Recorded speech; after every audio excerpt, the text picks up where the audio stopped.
Ya, akhir-akhir ini tagar cross hijaber atau laki-laki berhijab tengah ramai diperbincangkan. Kehadiran kelompok menyimpang ini membuat khawatir kaum hawa. Sebab apa Bayu, sebagai perempuan pun saya juga sebetulnya khawatir. Karena para pelaku ini bisa saja masuk ke tempat-tempat khusus perempuan dan menimbulkan tindakan kriminal. Lantas pemirsa, bagaimana fenomena ini bisa berkembang di tengah masyarakat kita? Berikut ulasannya dalam Jejak Kasus. Waspada, laki-laki berhijab berkeliaran.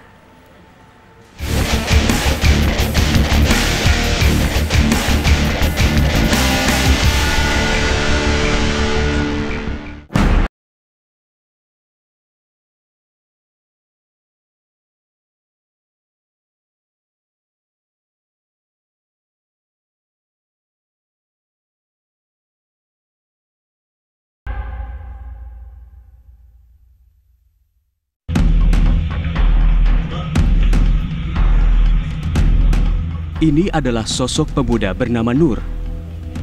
Pemuda berusia 19 tahun ini kedapatan mencuri barang-barang milik warga di Kelurahan Gambesi, Kecamatan Ternate Selatan, Maluku Utara. Dua kali. Ya. Saat melakukan pencurian apa yang Anda gunakan? Cadar. Kenapa pakai cadar gitu? Kalau pakai cadar nggak kena mencuri, nggak ada yang tahu. Nggak ada yang tahu. Ya. Motif apa yang sehingga dilakukan ini? Apa ini terkait dengan ekonomi keluarga atau gimana? Tidak. Hasil curian dikemanakan? Dijual atau apa? Dijual. Iya. Berapa uang yang didapat hasil pencurian? 850. 850. Iya. Nur diketahui menggunakan modus berpakaian perempuan muslimah lengkap dengan hijab bahkan cadar guna melancarkan aksinya. Kini ia harus berurusan dengan pihak kepolisian atas perbuatannya. Modusnya ini, pria ini memakaikan pakaian wanita dan mendekati calon korbannya. Setelah calon korbannya itu lengah, barulah barang-barang mereka diambil. Apakah calon korban ini pria atau wanita yang didekati? Calon korbannya pun pria dan ada yang waria juga. Waria juga? Iya.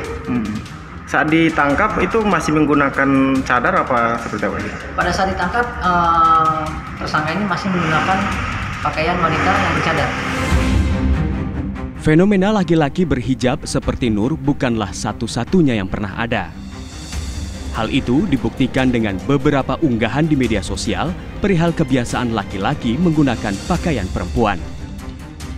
Bahkan, laki-laki dengan atribut perempuan muslimah banyak terpampang di dunia maya. Sekilas memang terlihat seperti layaknya perempuan. Mereka juga berdandan agar semakin mirip wanita muslimah. Beberapa di antaranya bahkan memakai cadar sehingga sulit dibedakan apakah ia benar-benar perempuan atau justru laki-laki.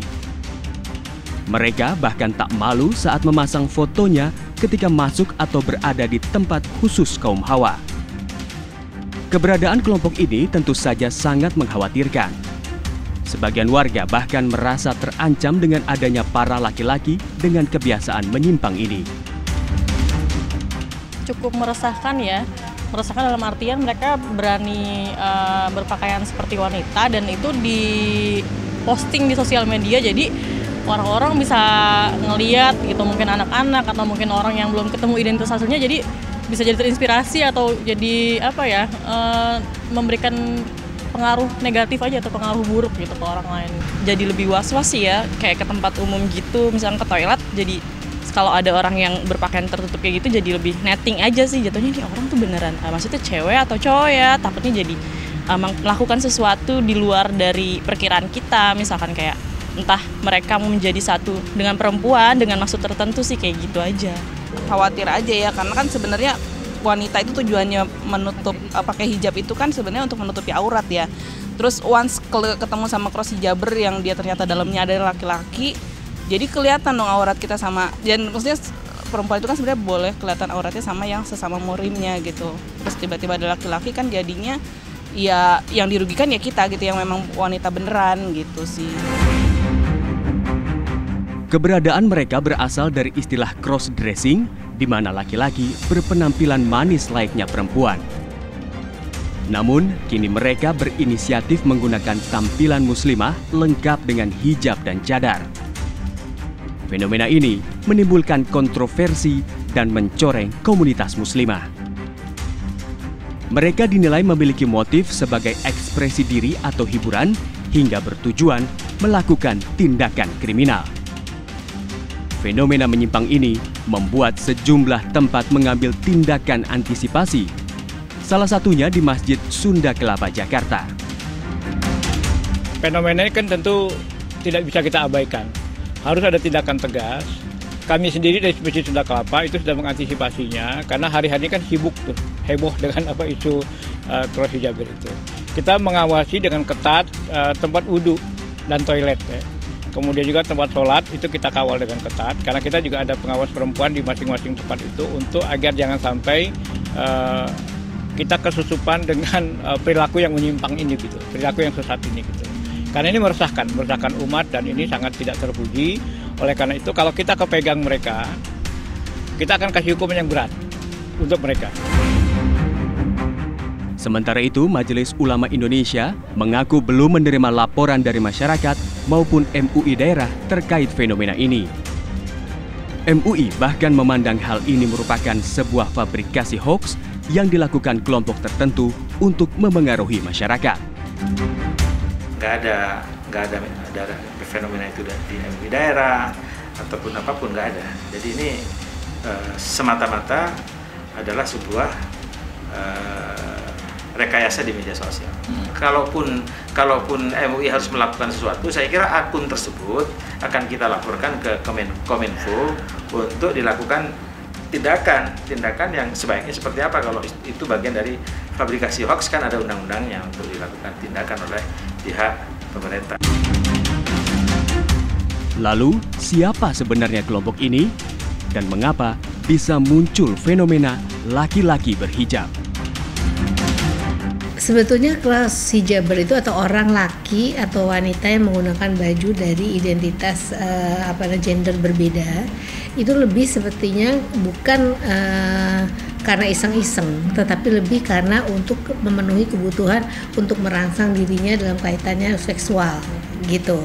Tapi bukan ibaratnya istilahnya saya iseng-iseng pakai itu, enggak, tapi dorongan itu ada karena dia merasa ada kepuasan tersendiri kalau menggunakan baju wanita sehingga dia memenuhi kebutuhannya.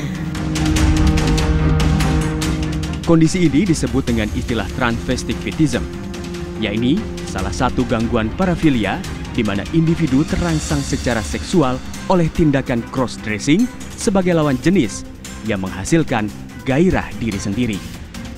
Para penderita ini biasanya enggan mempublikasikan keberadaannya terhadap halayak. Kita mesti telaah lagi, benarkah mereka transvestim atau mereka itu sebetulnya orang-orang yang ingin memang masuk ke area wanita gitu, ingin berdekat bersentuhan, ingin kemudian merasa punya kedekatan dengan wanita gitu, kayak begitu gitu. Karena ini hal yang agak aneh kalau diumumkan gitu ibaratnya. Dan biasanya orang-orang yang seperti ini tuh dia menutup-nutupi, bahkan jadi kadang-kadang depresi karena dia nggak bisa mendapatkan tingkat kepuasan tertentu kalau dia tidak menggunakan baju wanita. Saya merasa bahwa ini adalah mungkin orang-orang yang mungkin ada yang banyak yang punya niat berbeda gitu kalau menurut saya. Karena itu biasanya memang orang-orang ini ada beberapa, tetapi nggak begitu banyaknya sampai bisa dibikin perkumpulan gitu loh. Maraknya fenomena laki-laki menggunakan atribut muslimah mengundang kekhawatiran di tengah masyarakat. Kini, masyarakat diminta lebih waspada dan aktif dalam bersosialisasi guna mengantisipasi berkembangnya perilaku menyimpang laki-laki berhijab yang justru berujung pada tindak kriminal.